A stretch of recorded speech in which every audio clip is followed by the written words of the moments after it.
బ్రహ్మార్పణమమ్మ. బ్రహ్మము 3వ పుస్తకం పారాయణ చేసుకుంటున్నాం. అన్నీ యోగి చేస్తారు. అన్ని పనులు యోగి చేస్తారు. యోగత్వంతో చేస్తారు.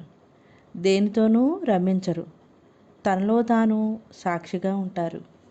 ఆత్మజ్ఞానం తెలిస్తే అన్నీ తెలిసినట్లే. మౌనంలో శాంతంగా ఉండటం లోకంలోకెల్లా ఉత్తమమైన పని. జీవితం ఒక కళ. తనలో తాను ఉంటూ చెరిగిపోయే ఈ కళలో డ్యూటీ మేరకు సాక్షిగా ఆధారమైన చైతన్యాన్ని గుర్తిస్తూ నటించాలి. పూర్వజన్మలో అర్హత సంపాదించిన వారే ఈ జన్మలో ప్రారంభం నుంచి సమాధి స్థితిలో ఉండగలరు. ఆ జ్ఞానికి ఆహార నియమాలు లేవు. సాత్వికాహారము మితంగా తింటారు. గురువు పరమాత్మ ఒక్కరే. అంతటా నిండి ఉన్న పరమాత్మయే తానుగా జ్ఞానాన్ని అనుభవించిన వ్యక్తే గురువుగా అర్హులు. గురువు ద్వారానే నేను బ్రహ్మమును, దేహం నేను కాదు అని తెలుస్తుంది. శాస్త్రము ఆధ్యాత్మిక శక్తి కలిగించు వారికే సహకరిస్తుంది. పరమాత్మయే మన ఆర్తిని బట్టి సశరీర గురువును సమకూరుస్తాడు. స్వాత్మం సత్తనే, దానికి అన్యముగా ఏదీ లేదని తెలుసుకుంటారు. జ్ఞాని ధీరత్వంతో పనిచేస్తారు. లోకం తప్పొప్పులు పట్టించుకోరు. ఆత్మ అనుభవమయ్యే వరకే సాధన. తర్వాత నేనుగా అలా మిగిలిపోవడమే. దేహం నేను అనుకొనుటియే అజ్ఞానం. పరిశుద్ధమైన ఆత్మయే నేను అనుకొనుటియే విజ్ఞానము. మనము ఆత్మను నిశ్చయింపలేము. దివ్యజ్ఞానము ద్వారా అనుభూతి పొందగలము. గడ్డిపరక వలె వినయమును, చంటిపిల్లల వలె అమాయకత్వమును సంపాదించి భగవంతుని ప్రేమింపుము. దయాభావము మనల్ని దివ్యత్వంగా చేస్తుంది. నామరూపములు అంతమొందాక విజ్ఞానం ఉదయించును. ఆత్మగా ఉండాలి. మనము అందరిలోనూ ఆత్మగా చూడాలి. మనమందరము దేవుని బిడ్డలము. అంతయు భగవంతుడే. భగవంతుడే ఆనందమునకు మూలమైనవాడు. జ్ఞానమే సద్గుణము, అజ్ఞానమే దుర్గుణము. మనకు దేవుని మీద భక్తి పెరిగే కొలది బంధరహితులం అవుతాము. సాకారంగా భగవంతుడే వచ్చి మనల్ని రక్షిస్తాడు. విషయవాసన పోయినప్పుడే ఆత్మజ్ఞానం వృద్ధి చెందుతుంది. భగవంతుడే సృష్టికి మూలము. మన బుద్ధి మారకపోతే జ్ఞానం ఎంత చేసినా తొందరగా రాదు. నిత్యము మనస్సును శుద్ధిగా ఉంచవలెను. మాలిన్యాన్ని తొలగించవలెను. భగవంతుడు సర్వంతర్యామి. పరబ్రహ్మము సర్వోత్కృష్టమై ఉన్నాడు. బ్రహ్మము నిరాకారము, నిర్గుణము. ఆ పరబ్రహ్మమే సృష్టి కార్యం కోసం అవతారాలు ధరించి వచ్చారు. వారి కార్యం పూర్తి కాగానే శరీరాలు విడిచి బ్రహ్మంలో లయమైపోతారు. అవతారాలు వివిధ యుగాలలో ఏ విధంగా నడిస్తే బ్రహ్మాన్ని పొందగలమో తెలియచేశారు. మనం బ్రహ్మభావ సాధన చేసుకుంటున్నాము. సంసారంలో ఉంటూ శరీర డ్యూటీ సాక్షిగా చేస్తూ బ్రహ్మముగా మిగులుతున్నాము. మనసు లేకుండా ఖాతా ఖాళీ చేసుకుని బ్రహ్మముతో లయమైపోవాలి. ఉదయమే లేచెదను. ఎల్లవేళలా నేను బ్రహ్మమును అన్న ధ్యాసతో బ్రహ్మముగా పూజ చేస్తాము, వంట చేస్తాము, పుస్తకం చదువుకుంటాము, ధ్యానం చేసుకుంటాము. 3 అవస్థలలోనూ బ్రహ్మముగా ఉంటూనే అన్ని పనులు చేయాలి. ద్వైత భావములన్నీ వదిలి ఏకత్వ స్థితిలో ఉండాలి. నా దృష్టిని జ్ఞానమయం చేసుకుని జగత్తంతయు భగవత్మయంగా చూసేదను. హృదయంలో కోరికలు చాలా వరకు తగ్గినవి. ఆత్మజ్ఞానం పొందిన నాకు ప్రపంచమంతా ఏకాత్మగా గోచరిస్తుంది. ప్రతి మంత్రములోనూ ఆత్మశక్తియే నిబిడీకృతమై ఉన్నది. సర్వత్రా నిండి ఉన్న చైతన్యమే నేను అని తెలిపేదే ఆత్మ. తత్వము, ఆనందము, శక్తి, దైవము, అమృతము ఇవన్నీ ప్రేమతో వర్తిస్తాయి. ఆత్మయే దేహమునకు ముఖ్య ప్రాణము, మనస్సుకు సాక్షియు, బుద్ధికి ప్రకాశమై ఉన్నది. ఆత్మజ్ఞానం వల్లనే ప్రపంచంలో ఉంటూ ప్రపంచం నుండి బయటపడగలము. భగవత్ ప్రేమచే భక్తి ఉదయించును. ఈ భక్తియే జ్ఞానమునకు తీసుకువెళ్ళును. పరబ్రహ్మం యొక్క భౌతిక రూపమే ఈ సమస్త ప్రపంచము. దానిని నడిపించే ఆత్మ చైతన్యమే అంతర్గత స్వరూపము. ప్రాపంచిక బంధమునకు మూలాధారము మనస్సు. అహం పరిత్యాగమే నిజమైన త్యాగము, శుచిత్వము, భక్తి, నిర్భయత్వము అనే భావములచే మనస్సుకు క్రమశిక్షణ ఇవ్వాలి. సమస్త జీవరాశుల తెలివికి మూలము ఆ పరబ్రహ్మమే. మార్పునందని పరబ్రహ్మము యొక్క నామరూపాలే ఈ మాయ. బంధమోక్షాలు ఆత్మయందు లేవు, అవి మనస్సునందే ఉన్నవి. ఆత్మ ఎప్పుడు తెలియబడునో అప్పుడు ద్రష్ట, దృక్కు, దృశ్యము అనే త్రిపుటి నాశనమగును. జ్ఞానము యొక్క సంతతియే సద్గుణము. చర్మచక్షువులతో భగవత్ రూపము చూడలేము. ఆత్మజ్ఞానము దివ్యచక్షువు చేతనే పరమాత్మను చూడగలం, అనుభవించగలం. అసూయ పచ్చకామెర్లు వంటిది. దైవానుగ్రహమందు విధి నిర్వీర్యమగును. సాకార భక్తి పరాభక్తి స్థితికి పోయి తదుపరి నిర్గుణ నిరాకార స్థితిని పొందించును. శుద్ధమైన సత్యవస్తువే బ్రహ్మము. దైవము తప్ప ప్రపంచమంతయు నశించును. ఉత్కృష్టమైన ఆనందమే ఆత్మానందం. చైతన్యము, సాక్షి, పరబ్రహ్మము, పురుషుడు, క్షేత్రజ్ఞుడు ఇవన్నీ ఆత్మకు పేర్లు. వైరాగ్యం లేని ధ్యానము వ్యర్థ పదార్థము వంటిది. అసత్యము తపశక్తిని తగ్గించును. అశరీర స్థితి అనగా జీవించి ఉండగానే దేహంతో సంబంధం లేనిది. సమాధి స్థితిని అందకుండా ఆత్మసాక్షాత్కారం లభించదు. గంగా ప్రవాహముగా నా యొక్క ధ్యానమును అఖండముగా సాగించదును. సత్వగుణములో ఏకీభవించి రజోగుణమును అరికట్టి తమ గుణమును నిర్మూలింపుము. సజ్జన సాంగత్యము తమ గుణమును నిర్మూలించును. నేను, నాది అనేది భ్రాంతి మాత్రమే. వాస్తవమునకు అంతటా ఉన్నది పరబ్రహ్మమే. స్వార్థము లేని చోట శాంతి, సంతోషము, ప్రకాశత్వము ఉండును. మనము ప్రపంచంలో బ్రహ్మముగా ఉంటూ డ్యూటీ చేస్తూ విని వినలేనట్లు, చూసి చూడలేనట్లు, చేసి చేయలేనట్లు ఉండాలి. గుణాలలో సత్వగుణము, ఆచరణలలో శాంతము ఉండాలి. ఆత్మజ్ఞానమే ధనము. మమకారముల యొక్క సారం బాధలకు, చింతలకు మూలం. స్వప్రయోజనము సాధించుటకు కపటనాటకము ఆడరాదు. ఆత్మజ్ఞానము కలవాడే విద్యావంతుడు.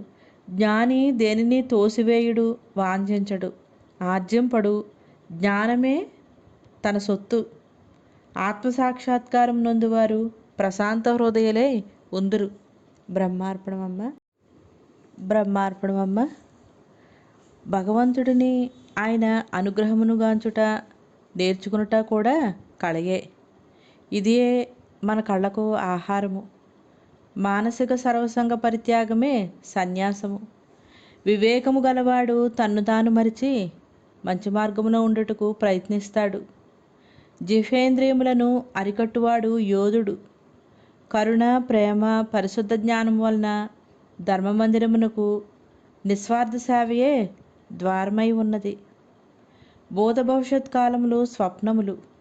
వర్తమానంలో శాశ్వతానందం వైపు మరలము. దూషణమును విషపూరిత సర్పముగా భావించవలెను. పరిపూర్ణ ఆనందము అఖండముగా ఉండును. మనలో పశుత్వం పోవాలి.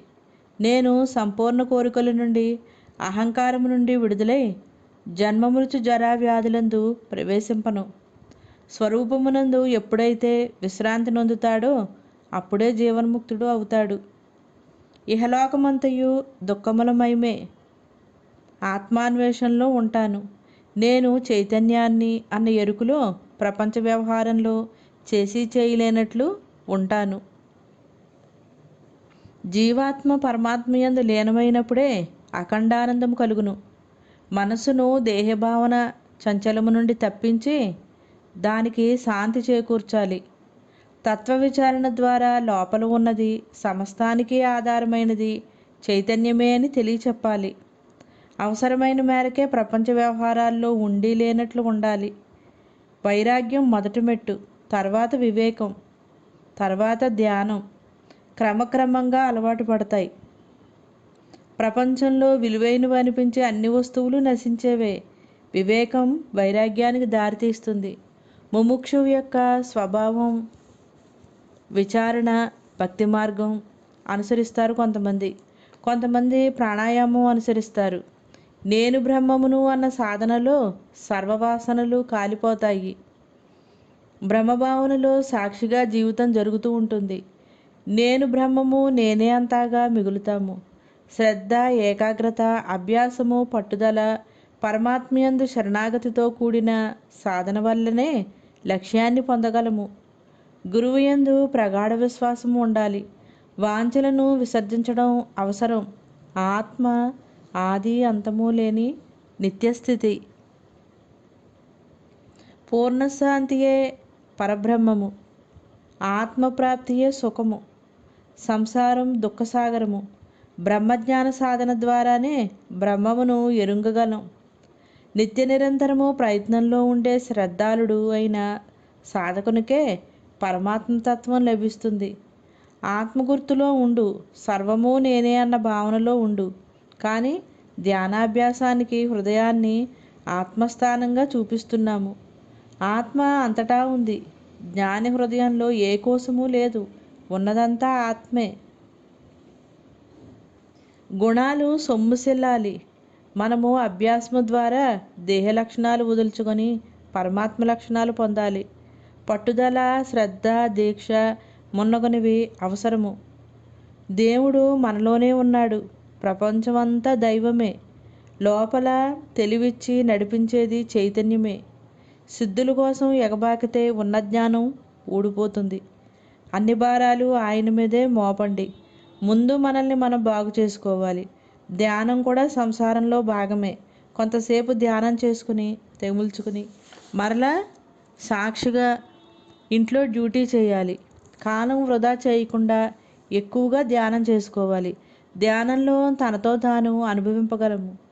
దేహం ఉన్నంత వరకు శరీర కర్తవ్యం డ్యూటీగా సాక్షిగా బంధం లేకుండా అవసరం మేరకు చేస్తూ మిగిలిన సమయం అంతా తనతో తాను ఉండాలి.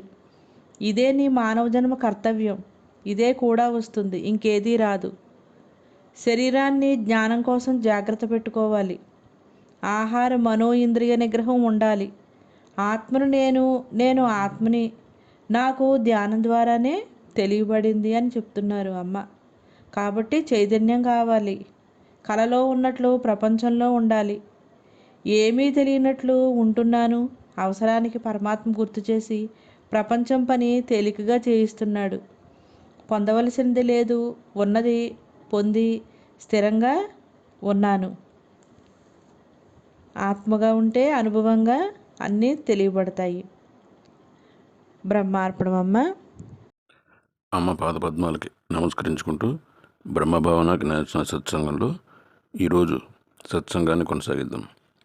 ఓ నచికేతనుడా, చక్షురాది జ్ఞానేంద్రియములు 5ను మనస్సుతో కూడా ఎప్పుడు తమ తమ విషయముల నుండి నివృత్తములై ఆత్మయందు స్థిరపడుచున్నవో మరియు నిశ్చయాత్మకముకు బుద్ధియను స్వవ్యాపారమందు వ్యాపింపక ఉండునో, అనగా వివిధముగా చేష్టింపదో లేక విరుద్ధ చేష్టలు చేయక నిశ్చలమై ఉండును, అట్టి దశయే పరమగతి అనబడును. అది శ్రేష్టమైన మోక్షము.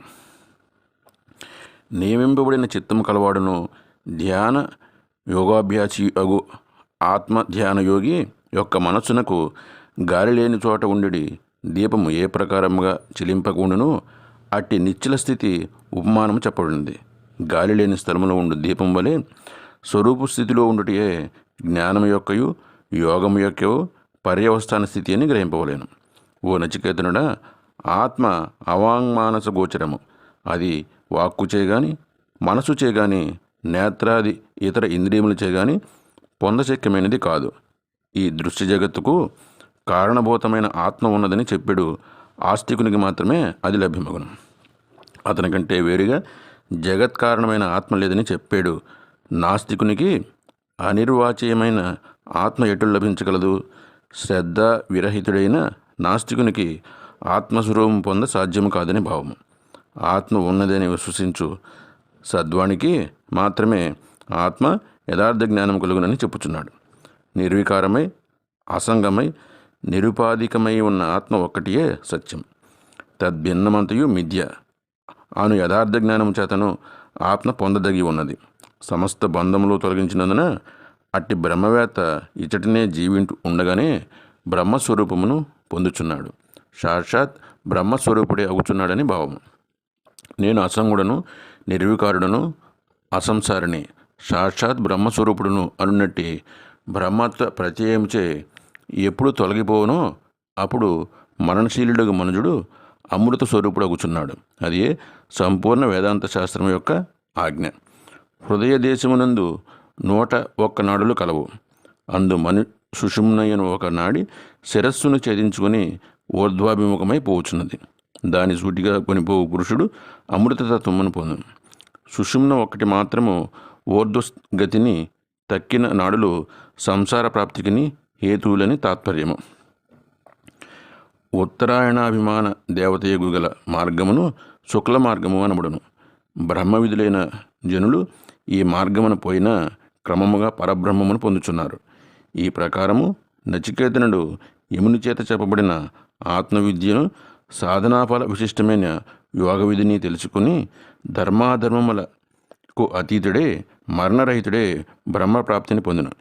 ఈ ప్రకారముగానే మరి ఇతరుడెవడైనను ఆత్మవిద్యను పొందినయెడల వాడును విరజుడే పాపరహితుడే మృత్యురహితుడే బ్రహ్మప్రాప్తిని బడయను. ఓం శాంతి శాంతి శాంతి. ఛాందోగ్యోపనిషత్తు. ఛాందోగ్యోపనిషత్తు ముఖ్యమైన దశోపనిషత్తులలో 9వది. ఇది సామవేదానికి చెందినది. తత్వమసి మహావాక్యం ఈ ఉపనిషత్తులోనిదే. తైత్తిరీయ ఉపనిషత్తులోని ప్రతి భాగము 2 అర్థాలను కలిగి ఉంటుంది.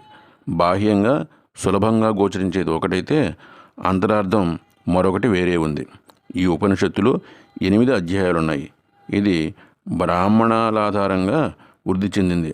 అందుకే దానిలో కర్మకాండల గురించి వాటికి చెందిన ఉపాసనల గురించి ఎన్నో వివరణలు సూచనలు ఉన్నాయి. కర్మకాండల విభాగంలో యజ్ఞయాగాలను చరించేటప్పుడు వాటిని ఆచరించేవాడు కొన్ని ఉపాసనలు చేస్తే వాటికి అధిక ఫలితం యజమానికి చెందుతుందని చెప్పబడి ఉంది. ఉద్గీత అనే పదానికి చెందిన ఇటువంటి ఉపాసనలు మొదటి 2 అధ్యాయాల్లోనూ చెప్పబడ్డాయి. పిండాండానికి బ్రహ్మాండానికి సంబంధించిన 5 రకాలైన ఆహారాలను 7 విధములైన ఆహారాలను ఏ విధంగా అర్పించాలో, ఫలితం మొత్తం సృష్టి అంతా ఏ విధంగా ఆరాధింపబడుతుందో అక్కడ వివరించబడింది.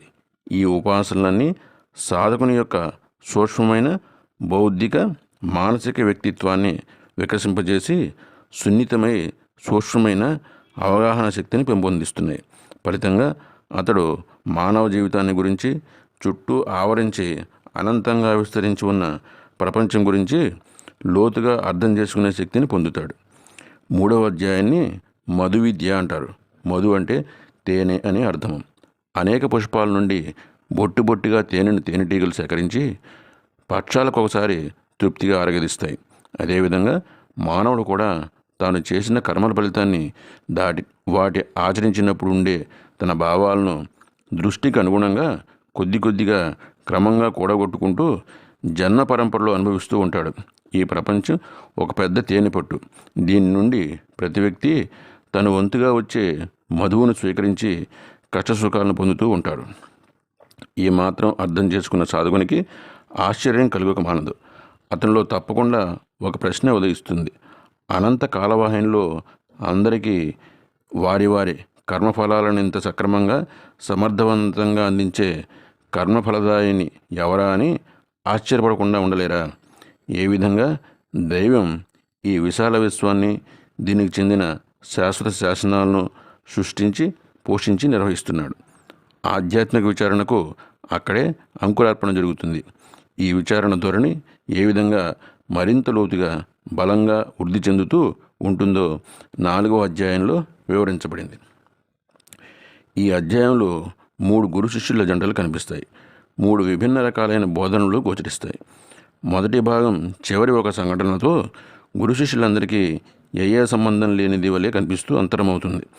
అయినప్పటికీ ప్రతి అంశము, ప్రతి సంఘటన కూడా ఒక ఉపనిషత్తు విద్యార్థికి మునుముందు బోధించబోయే దానిని అర్థం చేసుకునే విధంగా తీర్చిదిద్దడానికి దోహదపడుతుంది.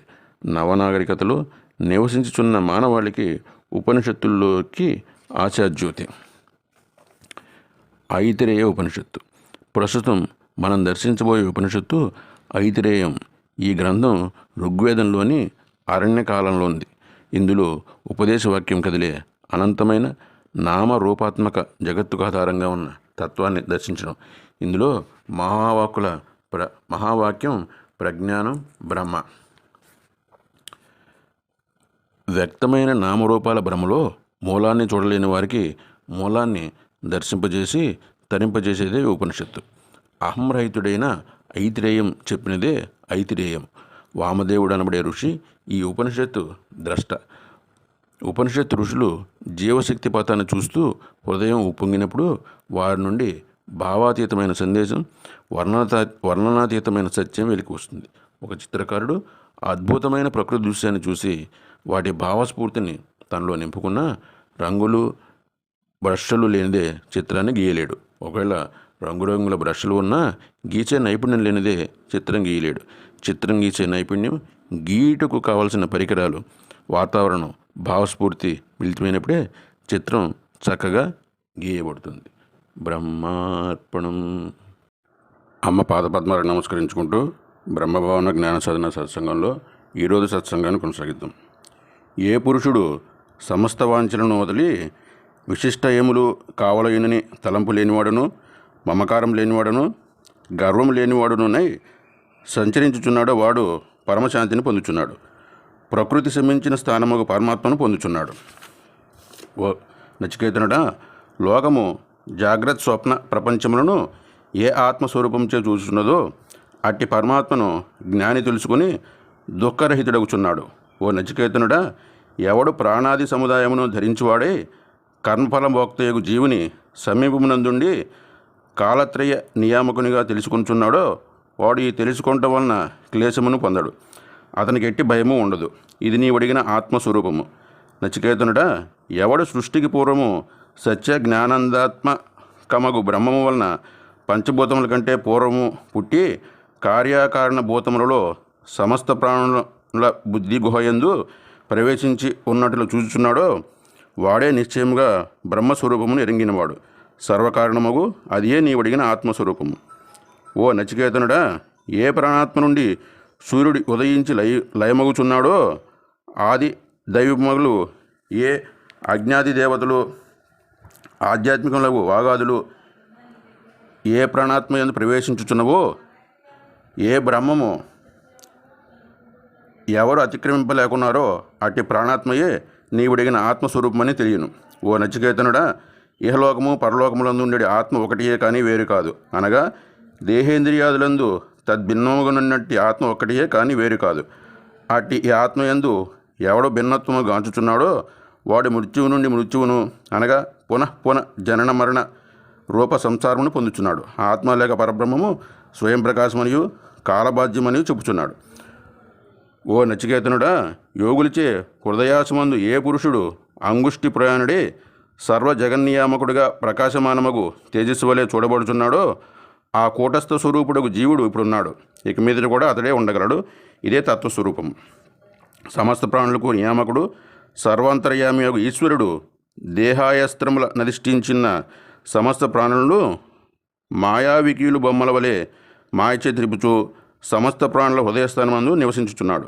ఓ నచికేతనుడా, నిర్మలోదకమునందు ఉంచబడిన నిర్మల జలము ఏ ప్రకారము ఏకరసమై నిర్మలముగానే అగుచున్నదో ఆ ప్రకారముగానే బ్రహ్మతైక్య జ్ఞానము పడసిన మననశీలుడగు జ్ఞాని యొక్క ఆత్మయు పరిశుద్ధమై అభిన్నమై భాషించును. కనుక భేదదృష్టిని పరిత్యజించి అందరూ సదా ఆత్మైకత్వ దర్శనమునే గావించవలేను.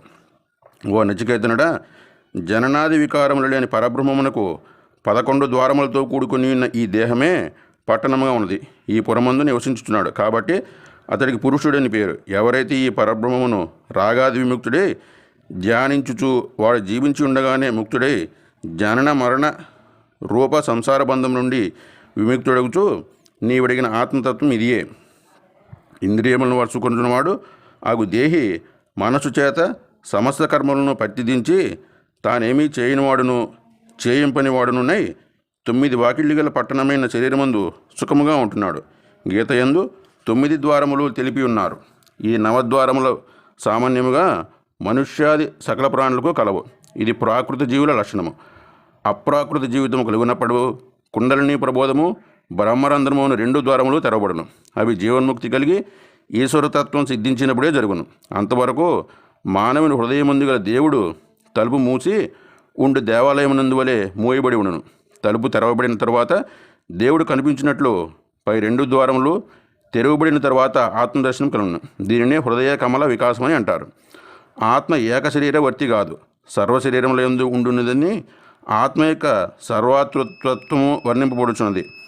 జగత్తు యందు సర్వప్రాణుల్లో సర్వ వస్తువుల్లో సర్వాంతర్యామి సర్వవ్యాపకమై ఉన్న ఆత్మ ఒక్కటే కానీ వేరు కాదని తాత్పర్యము. వివేకవాడు అనేక జన్మల యందు అనుష్ఠానపరుడై కడపట జ్ఞానవంతుడై సమస్త ప్రపంచము వాసుదేవ స్వరూపమని తెలిసి నన్ను పొందుచున్నాడు. అట్టి ఏకాత్మ జ్ఞానము గల మహానుభావుడు దుర్లభుడు. దేహస్థమగు ఆత్మయే ఇంద్రియాలకు ఆధారము. ఆత్మ వియోగము కలిగిన మరుక్షణమే ఇంద్రియాదులన్నీ నిర్వీర్యములై వినిష్టములగుచున్నవి. కాన ఈ ప్రాణేంద్రియాదులకు విలక్షణమై చైతన్యవంతమై ఉండునదియే ఆత్మ. ఇదియే నీవడిగిన ఆత్మస్వరూపము. ప్రాణాపానాదుల వల్ల కాక ఆత్మశక్తి చేతనే మానవుడు జీవించుచున్నాడని తెలుపుచున్నాడు. ఏ ఆత్మ నడుపుచున్నదో ఆ ఆత్మను తెలుసుకున్నప్పుడే మానవుడు కృతార్థుడగునని ప్రాణాయామ పరాయణులు తెలుసుకునవలేను. యముడు ఆత్మతత్వమును మరణానంతరము ఆత్మస్థితిని తెలిపదనంచున్నాడు. ఓ నచికేతనుడా, అజ్ఞానులకు కొందరు జీవులు వారి ఉపార్జిత జ్ఞానకర్మలను అనుసరించి శరీరము ధరించుట కొరకు అండజ జరాయుజాది జన్మలను పొందుచున్నారు. మరికొందరు అధమ సంస్కారులు స్థావరత్వమును జడములకు వృక్షాది స్థావర జన్మలను వరుసగా పొందుచున్నారు. ఓ నచికేతనుడా, సర్వజీవులు సమస్త ప్రాణాధికము నిద్రించుచుండగా ఏ పురుషుడు స్వాభీష పదార్థములను అవిద్య ద్వారా నిర్మించుచు మేలుకొని ఉంటున్నదో వాడే పురుషుద్ధమైన అమూర్త స్వరూపమగు పరబ్రహ్మ. దాని యందే సర్వప్రపంచము అధిష్ఠితమై ఉన్నవి. దానిని ఎవడు అతిక్రమింపజాలడు. ఇదే నీవడిగిన ఆత్మస్వరూపము. ఓ నచికేతనుడా, ఒకే ఆత్మ ఆయా శరీరములందు ప్రవేశించి తదనుగుణమైన రూపము కలదిగా అగుచున్నది. మరియు వాటికంటే బయటను తన నిర్వికార వ్యాపక రూపంతో వెలుగుచున్నది. ఒకే ఆత్మ సర్వభూతముల యందు ఉండి ఆయా భూతములకు సమానమైన ఆకృతి గలది అగుచున్నది. మరియు వాటికి బయట తన నిర్వికార వ్యాపక రూపముతో భాషించుచున్నది. యోగంతో కూడిన మనసు కలవాడు సమస్త జంతువుల యందు సమభావము గలవాడే తన్ను సమస్త భూతముల యందున్న వారిని కను సమస్త భూతములను తన యందు ఉన్న వారిని కను చూచున్నాడు. ఆత్మ నిర్వికారము నిర్లిప్తము. ఆత్మ విపరీత ధ్యాస వలన కలుగు లౌకిక సుఖముల కంటే బాహ్యమైనది. సర్వాంతర్యామి అయి అన్ని ప్రాణులు ఉన్నను అవి చేయ కర్మలకు కానీ కర్మఫలములకు కానీ కర్త భోక్త కాదు, అది సాక్షి మాత్రము. ఎటుల ఒకే సూర్యుడు సమస్త ప్రపంచమును ప్రకాశింపజేయుచున్నాడో అటుల క్షేత్రజ్ఞుడు పరమాత్మ సమస్త శరీరములను ప్రకాశింపజేయుచు శరీర ధర్మములను వేటిని అంటక ఉండును. ఆత్మజ్ఞానికే నిత్య సుఖము శాశ్వత శాంతి కలుగును. బ్రహ్మార్పణం. బ్రహ్మార్పణం అమ్మ. బ్రహ్మము 3వ పుస్తకం పారాయణ చేసుకుంటున్నాము. భక్తి కర్మయోగాలు జ్ఞానయోగంలోకి తద్వారా విజ్ఞాన యోగంలోకి తీసుకువెళ్తాయి. అభ్యాసము చేతనే ఏకాగ్రత కుదురుతుంది. అది ఊపిరి పీల్చుకునేంత సులువు అవుతుంది. మానసిక పూజ, మానసిక జపం, మానసిక ధ్యానం చాలా మంచివి. పరమాత్మ మనలో ఉన్నాడు. సాధకుడు మనమే. మన సాధన ఏ కాలంలో ఏ బాహ్యశక్తులు చెడగొట్టలేవు. మొదట కళల ద్వారా ఎలా సాధన చేసుకోవాలో, నేను ఎలా ఉన్నానో తెలిసేది అని అమ్మ చెబుతున్నారు. తర్వాత నిత్య నిరంతరం నాలో ఉన్న చైతన్యం నన్ను నడిపించేది. నేను చైతన్యం చేతిలో పనిముట్టుగా ఉన్నాను. తర్వాత నేను పరమాత్మను, పరమాత్మనే నేనుగా అనుభవం పొందాను. అలానే సాక్షిగా ఉండి లేనట్లు ఉంటున్నాను. సర్వానందమైన వస్తువు తనలో ఉన్నప్పుడు మనస్సు ఎక్కడికి పోదు, తనలో తాను రమిస్తూ ఉంటుంది. నిజానికి దేహాత్మభావమే బంధము. కమలా పండు తొక్క లోపల పండు గుల్లగా విడివిడిగా ఉంటాయి. అలాగే జ్ఞానికి దేహం ఉంటుంది, కానీ దానిలో తాదాప్యం లేకుండా ఉండి లేనట్లు ఉంటాడు. దేహమున్నా పోయినా కేవలం నిత్యశుద్ధ బ్రహ్మముగా ఉంటారు. దేనిని తిరస్కరించడు, వాదించడు, తర్కించడు. ఊరికేనే తల ఊపుతూ అందరి భావనలను గౌరవిస్తాడు, అంగీకరిస్తాడు. కానీ ఎల్లవేళలా తన పనిలో తాను ఉంటాడు. రాత్రికాలంలో అఖండంగా ఎరుకతో అనంత విశ్వమే తానుగా అనుభూతి పొందుతాడు. పగటి కాలంలో బ్రహ్మానుభవంలో ఉంటూనే ఎరుకలో డ్యూటీ చేసి బ్రహ్మముగా ఉంటాడు. పగటి సమయంలో చైతన్యంగా ఉండటంతో పాటు చిత్తు సాక్షి భూత సృజనాత్మక శక్తితో నడుస్తారు. రాత్రి సమయంలో సచ్చిత్ ఆనంద పరబ్రహ్మముగా వెలుగొందుతాడు. జ్ఞాని దేహం ఏ ప్రారంధాన్ని అనుభవించినా సాక్షిగా ఉంటాడు. జ్ఞాని ఎల్లవేళలా సుఖపడతాడు, సత్యంగా నిత్యంగా ఉంటాడు. ప్రపంచం మార్పు చెందేది కావున అది అసత్యమని నిరాకరిస్తాడు. సద్వస్తువులో లీనమైన వానికి జగత్తును కూడా సద్వస్తువు ఆధారితంగానే చూస్తారు. కావున జగత్తు సత్యమే. మనస్సు హృదయంలో లీనమైనప్పుడు ఆత్మసిద్ధి కలుగుతుంది. సమాధిలో పూర్ణప్రజ్ఞులు వారు సహజంగా శాశ్వతంగా అనుభవంలో ఉంటారు. దేహము నేను అనుకోవడం ద్వైతం, దేహము నేను కాదు నేను ఆత్మను అనుకోవటం అద్వైతం. మనస్సును నియమించాలంటే రెండు పద్ధతులు. ఒకటి, మనస్సు ఏ విధమైన లక్షణాలతో ఉందో, దేనితో ఎక్కువ తాదాప్యం చెందుతుందో చూసుకోవడం. రెండు, తత్వ విచారణ ధ్యానం ద్వారా బ్రహ్మమధురం చూపించి దాని యందు నామ ధ్యాస ధ్యానాదుల ద్వారా బ్రహ్మమునందు లయం చేయడం. పూర్ణ శరణాగతిలో కూడిన ప్రార్థన వలన జ్ఞానం వృద్ధి అవుతుంది. సగం శరణాగతి పనికిరాదు.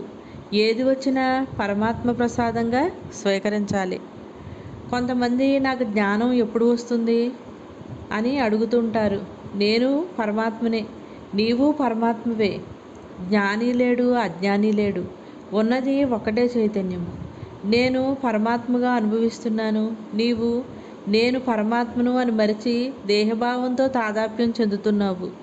ఆత్మ ఎలా తెలియబడుతుంది అంటే, దేహం నేను అని తిరిగే దొంగను దాని లక్షణాలను కనిపెట్టి వాని పనిపట్టి సొంతం చేసుకున్నప్పుడు అసలు నేనుతో ఉండగలం. విశ్వమంతా బ్రహ్మమే అని అనుభవం అయ్యింది. ఆత్మను నేను అన్నది మరిస్తే విషయ ప్రపంచం కనబడుతుంది. ఆత్మ నేనుగా అనుభవిస్తే విషయ ప్రపంచం కనుమరుగవుతుంది.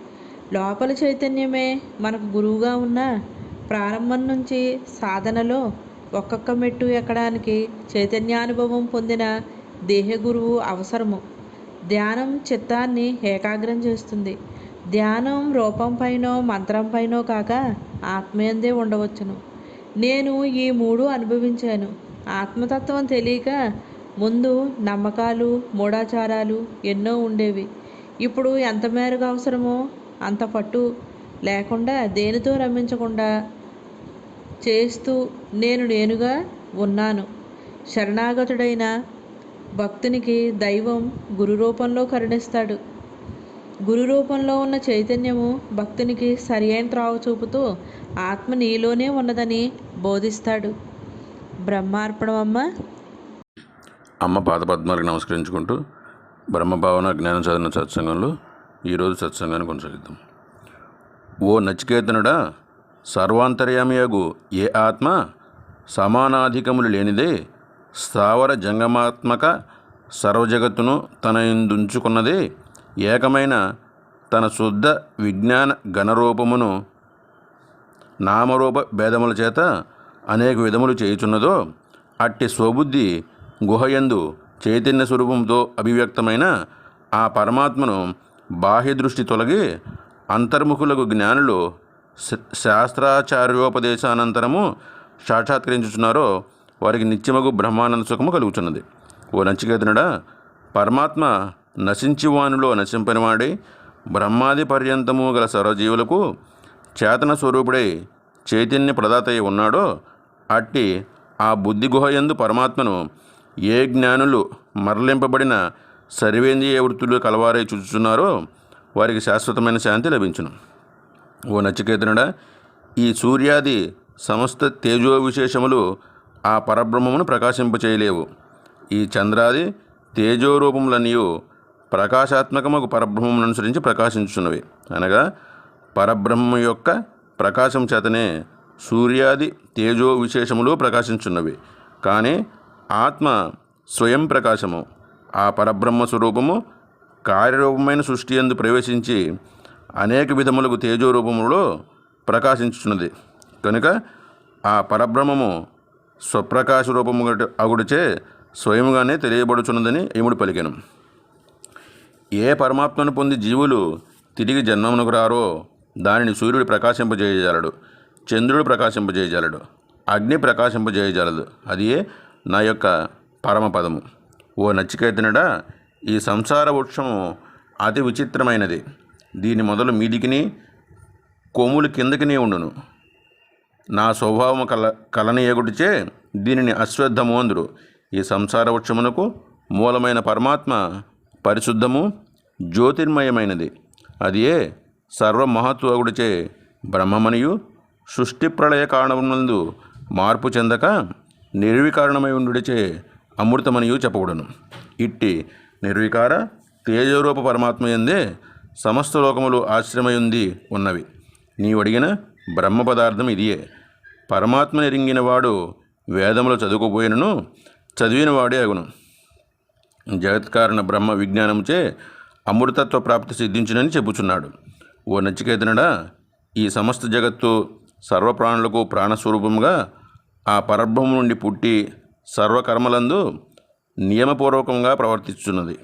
వజ్రాయుధమును చేత ధరించిన ప్రభువును చూచి సేవలలో ఎట్లు ప్రవర్తింతురో ఆ ప్రకారము సూర్య చంద్ర గ్రహ నక్షత్రాదులన్నీ పరబ్రహ్మం యొక్క ఆజ్ఞకు లోబడి నియమపూర్వకంగా చెల్లించుచున్నవి.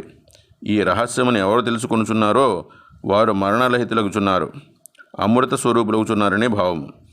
సర్వోత్తమమగు ముక్తి పదమును పొందిన మహానుభావులు నన్ను పొందిన వారే దుఃఖ భాజనమైనదియు అనిత్యమైనది జన్మమును మరలా పొందరు.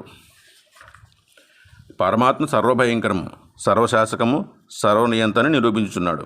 నచికేతనుడా, మనుష్యుడు తన దేహ ప్రతిబింబమును అద్దమందు ఎట్లు స్పష్టంగా చూచునో ఆ ప్రకారము ఈ లోకమందే నిర్మలమైన తన బుద్ధి యందు ఆత్మస్వరూపమును స్పష్టంగా చూడగలడు.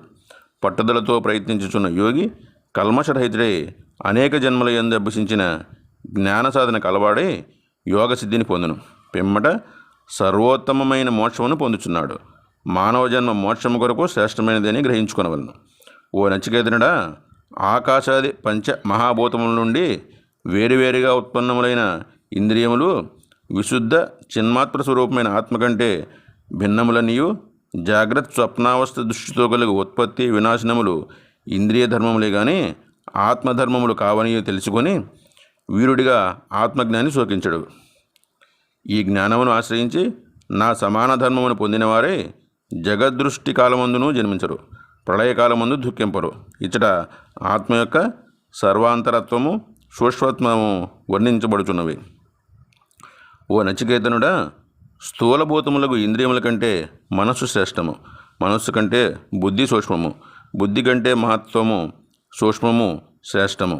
సంపూర్ణ జగత్తుకు బీజభూతమైన అవ్యక్తము మహత్తత్వము కంటే సూక్ష్మము శ్రేష్టము. కనుక ఇది బాహ్యమునగాక అంతరమునే పొందదగినది అని యముడు కలిగి ఆత్మవ్యాపకము అలింగమని చెప్పుచున్నారు. ఓ నచికేతనుడా, మనుషుడు ఏ ఆత్మస్వరూపమును తెలుసుకుని సంసార బంధ విశీర్ముక్తుడై అమృతతత్వమును పొందుచున్నాడో ఆ ఆత్మ అవ్యక్తం కంటే శ్రేష్టమైనది, ఆకాశాది వ్యాపక పదార్థముల కంటే వ్యాపకమైనది. సర్వవస్తు జ్ఞానమునకు హేతువైన బుద్ధిచే రహితము కానీ అలింగము సర్వసంసార ధర్మరహితమని తాత్పర్యము. ఎవడు బాహ్యములకు స్పర్శార్థ విషయములను బయటనే ఉంచి మనస్సునందు చొరనీయక దృష్టిని కనుబొమ్మల మధ్య నిలిపి ముక్కు లోపల సంచరించు ప్రాణాపాన వాయువులను సమముగా చేసి ఇంద్రియములను మనస్సును బుద్ధిని వశీభూతమూర్చుకున్నవాడును ఆశ, భయము, క్రోధము తొలగిపోయినవాడును, మోక్షమందు ఆసక్తి కలవాడును, మననశీలుడు ఎల్లప్పుడూ ముక్తుడే, అమృతత్వం పొందినవాడే అగుచున్నాడు. ఇది అపాయం లేనిది, ధ్యానయోగులకు మిగుల సహాయకారి అగును. ఓ నచికేతనుడా, ఆత్మస్వరూపము రూపరహితమగుడిచే చక్షురాది ఇంద్రియములకు గోచరమైనది కాదు. మరియు ఇతరములకు ఏ ఇంద్రియముల చేత కూడా ఈ ఆత్మస్వరూపమును ఎవడునూ చూడజాలడు. అయితే సంకల్ప వికల్పాది రూపమైన మనస్సును సంయమునర్పగల హృదయస్థమగు బుద్ధి ఒక్కటియే ఆత్మను ఎరుంగుటకు సాధనము. సంకల్పాదిరహితమైన అట్టి బుద్ధిచే సమ్యదర్శనము ద్వారా ఆత్మ చూచుటకు శక్యమగుచున్నది. ఎవరు ఈ ఆత్మను బ్రహ్మస్వరూపముగా తెలుసుకొనుచున్నారో వారు జనన మరణ రహితులు అగుచున్నారు, అనగా ముక్త పురుషులు అగుచున్నారు. బ్రహ్మార్పణం. బ్రహ్మార్పణమమ్మ. బ్రహ్మము 3వ పుస్తకం పారాయణ చేసుకుంటున్నాం. మనస్సును అంతర్ముఖం చేసి చివరకు ఆత్మప్రాప్తి కలిగిస్తుంది. ఆత్మ ఎవరికి వారికి స్వయంగా ప్రస్ఫుటం కావలెను, లేకపోతే ఆనందం పూర్ణం కాదు. అంతవరకు ఏదో రూపంలో ప్రయత్నం చేయాలి. ఆత్మజ్ఞులు కాని మనుషులను పశువులు అని శాస్త్రాలు ఘోషిస్తున్నాయి.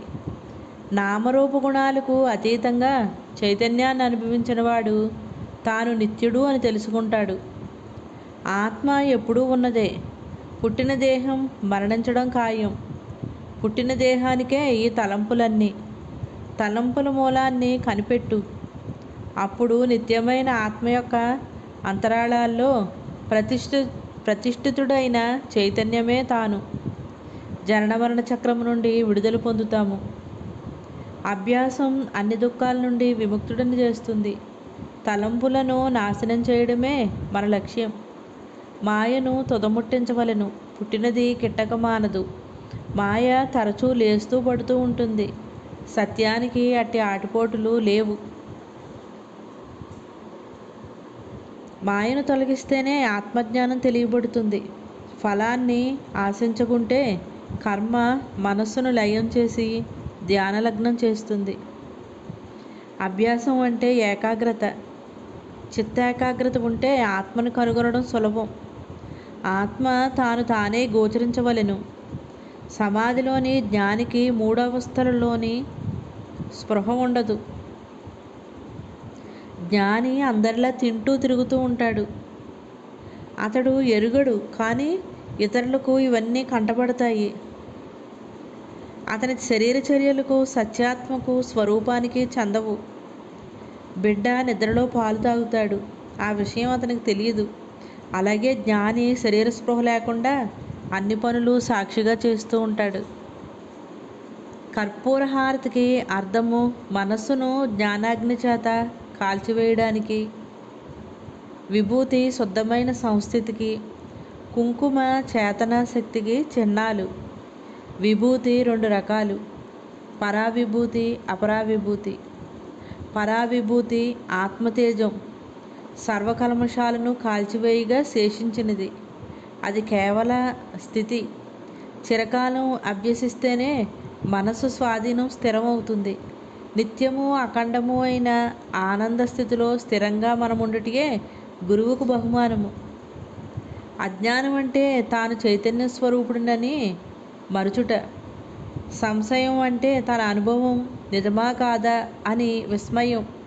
విభ్రమం అంటే తాను దేహమని, జగత్తు సత్యమని, దీనిని శ్రవణ మనన నిధిధ్యాసలచే హరించవచ్చును. కృతోపాసకులు అంటే వారు శుద్ధ మనస్కులు. ఎవనికి ఆత్మానుభవం లేని క్షణముండదో, ఎవరు తాను ఆత్మకు భిన్నమని ఒప్పుకోడో వాడే ఆత్మజ్ఞుడు. తాను దేహమని భావించేవాడు అకృతోపాసకుడు. ఆత్మ స్వయం ప్రకాశము. ఆత్మ చైతన్య శక్తితోనే మనస్సు ప్రపంచాన్ని చూడగలుగుతున్నది. ఆ తేజోమూలంలోనికి మనస్సు మరల్చినప్పుడు జ్ఞానము దిగించి ఆత్మ యొక్కటే వెలుగొందుతుంది. సంకల్పరహితమైన మనస్సును అంతర్ముఖం చేసినప్పుడు మనస్సు లోపల మూలమెరిగి అది తానే అవుతుంది. నేను ఆత్మను, ఆత్మయే గురువు, ఆత్మాధారం లేకపోతే ఏ జీవి పనిచేయదు. ఆత్మయే నిత్యశుద్ధ బుద్ధముక్త స్వరూపము. పలు పువ్వుల నుండి కూర్చిన తేనెవలే ఈ సత్తు అందరిలోనూ సమమే. సత్యవస్తువును బుద్ధిచేత గ్రహింప వీలు కాదు. ఆత్మ దైవం వేరు కాదు. ఇవన్నీ పేర్లు అంతే. ఆత్మగా ఉండుటే గురువుకు కృతజ్ఞత. ఆర్తి శరణాగతితో మనము దైవాన్ని చేరుతాము. తత్వ విచారణ ధ్యానం ద్వారా మన స్వరూపం మనకు తెలుస్తుంది. సమాధి స్థితి మనస్సుకు వాక్కుకు అందదు, వర్ణించుటకు వీలు కానిది. కర్మ నుండి నీవు విముక్తి అవ్వాలంటే అది ఎవరి కర్మయో పరికించు. కర్తవు నీవు కాదని తెలుస్తుంది. అప్పుడు ముక్తుడు అవుతావు. దేహభావనతో చేసే కర్మ బంధహేతువు. ఆత్మభావనతో చేసే కర్మ ముక్తిహేతువు. బ్రహ్మార్పణమమ్మ. అమ్మ పాదపద్మాలకి నమస్కరించుకుంటూ బ్రహ్మభావన జ్ఞాన సదన సత్సంగంలో ఈరోజు సత్సంగాన్ని కొనసాగిద్దాం. నిజమైన చిత్రకారుడు తన హృదయంలో నిండిన భావాతీతమైన స్ఫూర్తిని తన వేళ్ల నైపుణ్యంతోనే చిత్రించినట్లు సద్గురువు అద్భుతమైన భాషా నైపుణ్యంతో తన హృదయ సంస్ఫురిత సత్యభావాన్ని శిష్యుని ఖాళీ మనసుపై అత్యంత సులభంగా హత్తుకునేటట్లు తెలియజేసినట్లు అనిపిస్తుంది. కేవలం ఇంద్రియగోళమైన కన్ను ఉన్నంత మాత్రమున చూడలేము. ఇంద్రియగోళంలో సూక్ష్మంగా ఇంద్రియశక్తి కూడా ఉండాలి. ఇంద్రియశక్తి తన మెదడులో పాయింట్గా ఉంటుంది. ఇంద్రియశక్తి ఇంద్రియగోళమే కాక ఇంద్రియాధిష్టాన దేవతలైన ఆదిత్యాదులు కూడా ఉన్నప్పుడే కన్ను మొదలుగా గల ఇంద్రియాదులు వాటి విషయాలను తెలుసుకోగలవు. ప్రజ్ఞానం నందే అనగా తెలివినందే సమస్తము ఉన్నదని తెలుసుకున్నవాడు ప్రజ్ఞానమే తప్ప అన్యమేదీ లేదన్న ఎరుక కలిగినవాడు. జీవునిలో ఉన్న ఈ తెలివికి దేవుడిగా ఉన్న ఆ తెలివికి మధ్య హద్దులు బద్దలు చేసుకుంటున్నాడు. అనగా దీనికి దానికి మధ్య అంతరం లేదని, అదే ఇది అని తెలుసుకుంటున్నాడు. అట్టివాడిలో ప్రజ్ఞాపూర్ణంగా ప్రకాశిస్తుంది. అట్టివాడు ఈ లోకములోని నానాత్వమును దాటి అజ్ఞానముతో అనుభవిస్తూ కర్మబంధములందు తగులుకున్నట్టు మాని అభిన్నముగా మూలము నుండే కోరికలను అనుభవించినవాడే, అనగా చక్కగా పండించుకుని తృప్తి పొందినవాడై కోరికలను మీరి అమృతతత్వాన్ని పొందుతున్నాడు. అనగా చావులేని సచ్చిదానంద రూపుడు అవుతున్నాడు. ప్రజ్ఞాన బ్రహ్మ. ఈ శరీరంలో ఉన్నదేమిటి? నేను లేకపోతే మేను లేదు. మేనుతోనే నన్ను తెలుసుకోవాలి. నవద్వారపురమైన ఈ మేనులో 11 మంది చిలికత్తెలతో సరప్రతిహరుడు కావలి కాయచుండగా విజ్ఞాతుడైన స్నేహితునితో క్రీడించుచున్నది నీవే. 11 మంది చిలికత్తెలనగా జ్ఞానేంద్రియాలు 5, కర్మేంద్రియాలు 5, మనస్సు సర్ప ప్రతహారుడంటే ఉచ్ఛ్వాస నిశ్వాసలు అనేవాడు అదే ప్రాణం. విజ్ఞాతుడంటే జీవాత్మ, నేను అంటే ఆత్మ.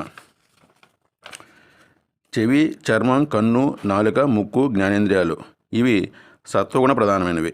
ఈ 5ంటికి రాగద్వేషాలు లేవు. ఇవి సమదర్శనులు అవడం వలన జ్ఞానేంద్రియాలు అన్నారు. వీటికి అధిష్టాధిపతి అయిన మనసుకో లేక జీవాత్మకో హర్షశోకాదులు కలుగుతాయి.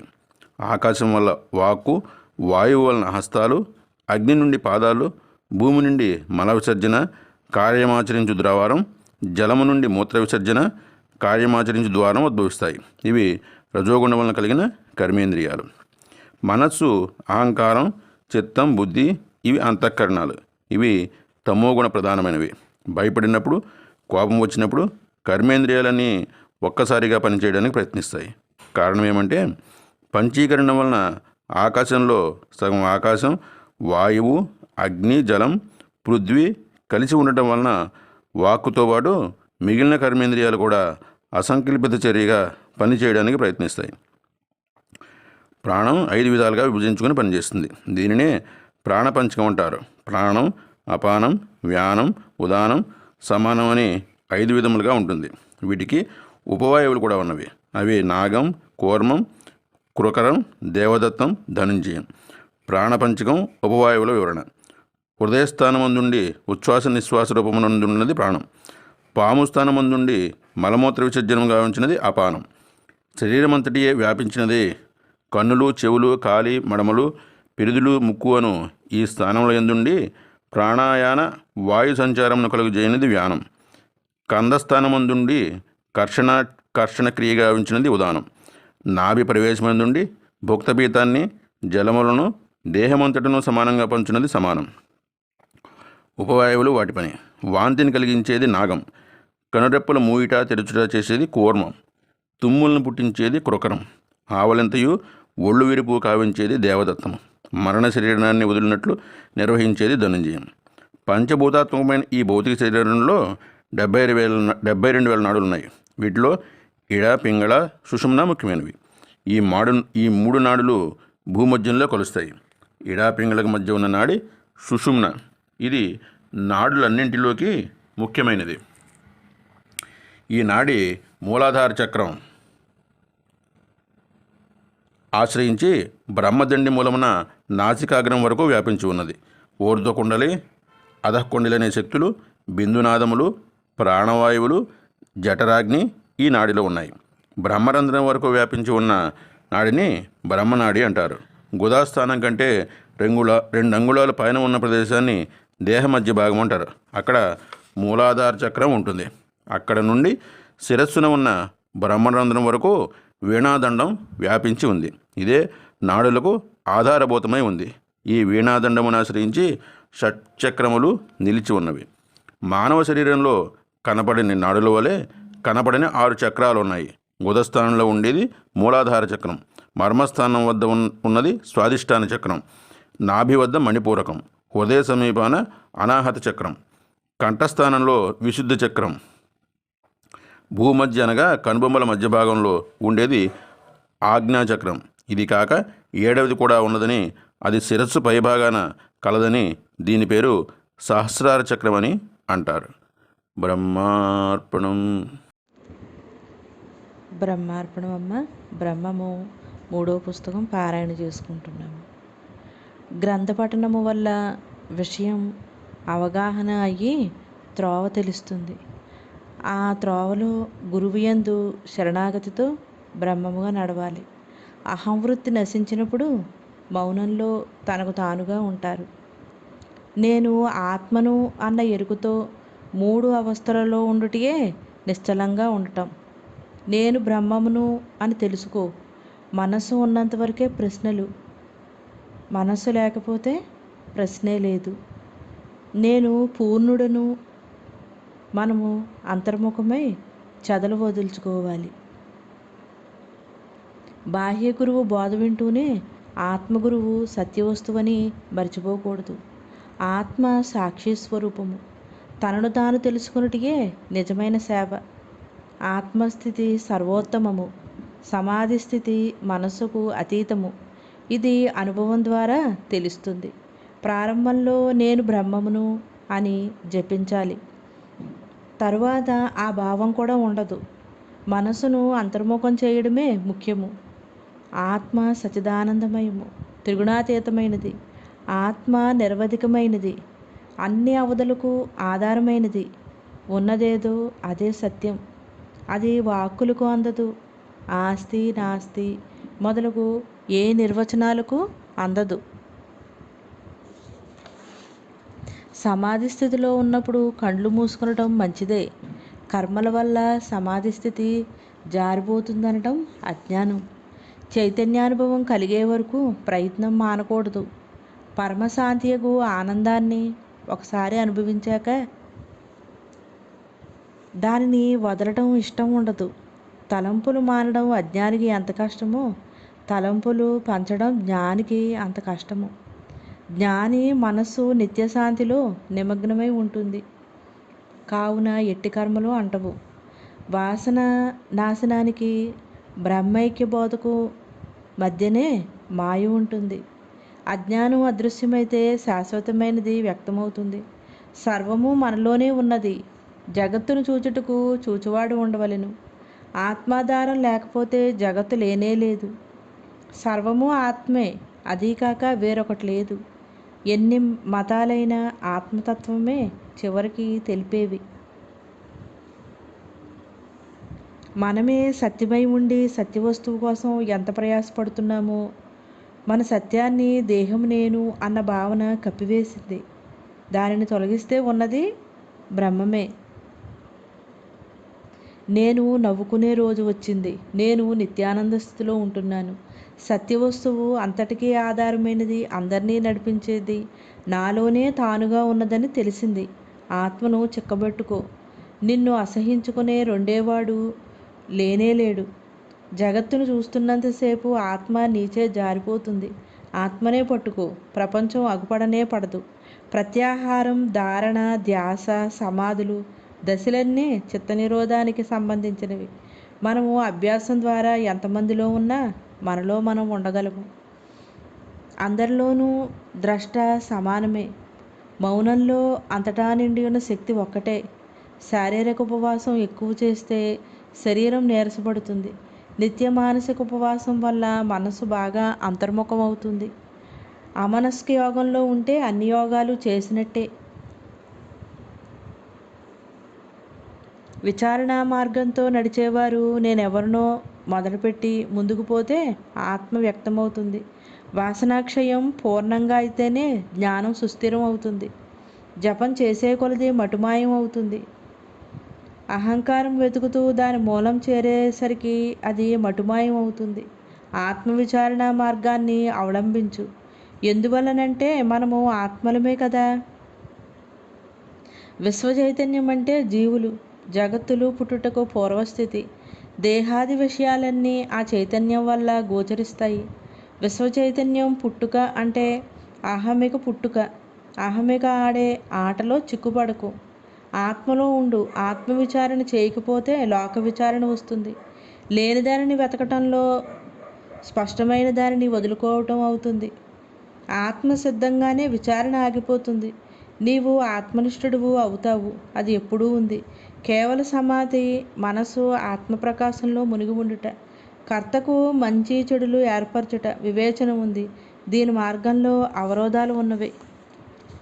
సహజ సమాధి మనసు ఆత్మలో లీనమై ఉంటుంది. అతని చర్యలు నిద్రలో శిశువు పాలు తాగినట్లు ఉంటాయి. అతనికి దేహం కానీ దాని చర్యలు కానీ స్పృహలో ఉండవు. అతని మనసు చిదానందంలో మునిగి తన్మయంగా ఉంటుంది. శుద్ధ జ్ఞానంగా నిలిచిపోతుంది. శక్తి సంపన్నము కనుక ఆనందదాయకము. ఆత్మజ్ఞానం కర్మ, భక్తి, జ్ఞానయోగములలో ఆత్మసిద్ధి పరమార్థము. బ్రహ్మార్పణమమ్మ. బ్రహ్మార్పణమమ్మ. బ్రహ్మము 3వ పుస్తకం పారాయణ చేసుకుంటున్నాము. మనస్సు మూలాన్ని వెతకడం, ఆ మూలాన్నే దైవమని, ఆత్మయని, చైతన్యమని పిలుస్తాము. ఏకచింతన అనగా నేను బ్రహ్మమును అనే ఒకే చింతన వల్ల ఇతర తలంపులన్నీ మాయమవుతాయి. చివరికి ఈ తలంపు కూడా ఉండదు. తలంపులను అరికట్టేటప్పుడు ప్రజ్ఞ అవసరం. ఆత్మజ్ఞానానికి అందరూ అర్హులే. ఆత్మలోనే స్థితుడై బాధలన్నీ హరింపబడును. విధి ఎప్పుడూ ఉండేదే. పూర్వజన్మ కర్మ ఫలితమే విధి. నేను పరమాత్మను, నేను పరమాత్మను అన్న భావనలో ఉన్నప్పుడు శరీరం శరీరంగా పనిచేస్తుంది. మనస్సు చైతన్య తాదాప్యంలో ఉంటుంది. చిన్నప్పుడే దేహం నేను కాదు, ఆత్మనే నేను అని తెలియబడింది. మనస్సు నాశనం అయితే దుఃఖం లేదు. ప్రయత్నం చేయగా చేయగా గమ్యం తెలియబడింది. నేను నాలోదే అని గ్రహించగా తెలియబడింది. మన తపనకి పరమాత్మయే దేహం గురువుగా మనకు లభిస్తారు, బోధిస్తారు.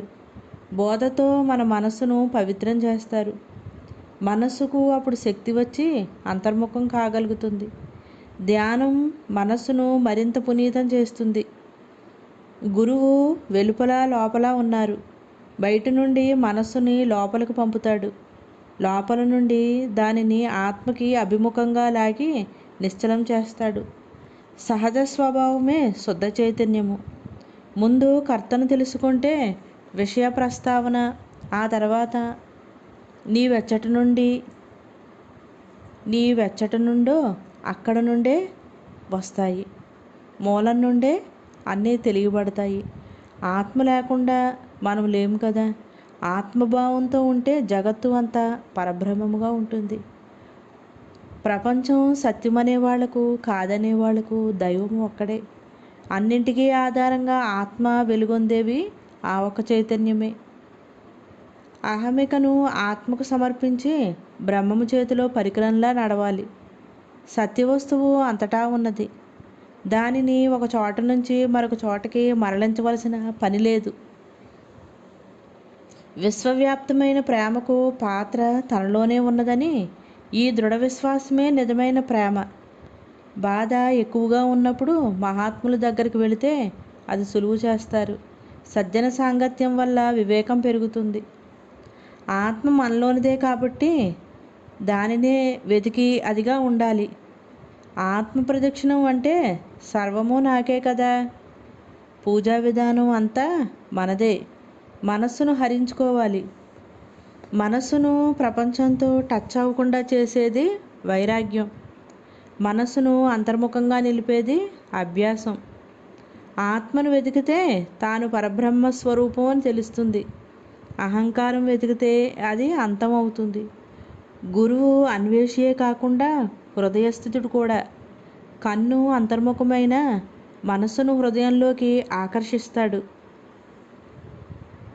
ధ్యానాదులు ఆరంభంలో సంశయాలు వస్తాయి. అహంకారరహితమైన ఆత్మ నేనన్న స్ఫూర్తి ఉంటే నిశ్చల స్థితియే. హృదయం నమస్కారం అంటే ఆత్మకే కదా పెట్టేది. పూజ అంతరార్థం అంతా ఆత్మపూజే. మన తిట్లు అన్నీ గమనించినా నవ్వు వస్తుంది. అవన్నీ మన వేదాంతంలోనివే.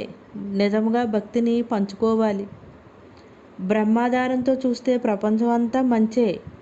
చిన్నప్పటి నుండి దేవుని తలంపే కాబట్టి ఆత్మను నేను అనే భావంతో ఉన్నాను అని చెబుతున్నారు అమ్మ.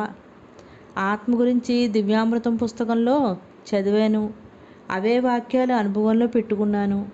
ఏ సాధనలో ఉన్నా నేను ఆత్మను అన్న గుర్తులో ఉండేదాన్ని.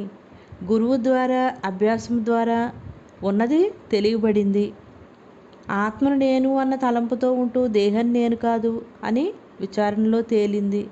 అమ్మ అనుభవంగా చెబుతున్నారు. ఆత్మకి అర్థం తెలియక పెద్దవారిని అడిగాను. వివాహానికి ముందు ఎక్కువగా మౌనంలో ఉండేదాన్ని. పెద్దవారు చెప్పిన అనుభవం లేక పెద్దగా అర్థం అవ్వలేదు. మౌనం సహజం అయ్యాక అది నిశ్శబ్దంగా పరిణమించింది. మనస్సును వశం చేసుకోవటం ఖాళీ దొరికినప్పుడల్లా రాత్రి పగలు తేడా లేకుండా ధ్యానం చేసేదాన్ని అని చెబుతున్నారు అమ్మ. ఆత్మగురువే నేను పరమాత్మను అన్న భావన స్థిరపడింది. పరమాత్మ భావనతో ఉంటూ డ్యూటీ మేరకు అన్ని పనులు చేస్తున్నాను. మనసు శుద్ధంగా నిత్యం బ్రహ్మమందే ఉంటుంది. అవసరమైనప్పుడు బ్రహ్మాధారంతో బ్రహ్మార్పణంగా డ్యూటీ సాక్షిగా చేస్తున్నాను అని చెబుతున్నారు. దేవుడి మాటలు కాకుండా పరమశాంతిలో నిశ్శబ్దంగా ఉండే అవస్థ వచ్చింది. శాంతియే సహజ స్థితి. మనస్సు లేకుండా చేద్దామనుకుంటుంది. మన అన్వేషణ మనస్సులోనే. మనసుతోనే శోధించాలి. అప్పుడు అది మాయం అవుతుంది. మన పనులు ఈజీ అవుతాయి. పుట్టిన తర్వాత నిజమైన సుఖం ఆత్మతత్వం తెలిసాకే అనుభవించాను అని చెబుతున్నారు. తలంపులు అదృశ్యమయ్యాక నిత్యశాంతి వచ్చింది. నిజం ఆత్మ తనకు తానే బదులు పలుకుతోంది. ఆత్మవిచారణ మొదలుపెట్టాకే బాహ్యము అదృశ్యమవుతుంది. బ్రహ్మార్పణం అమ్మ.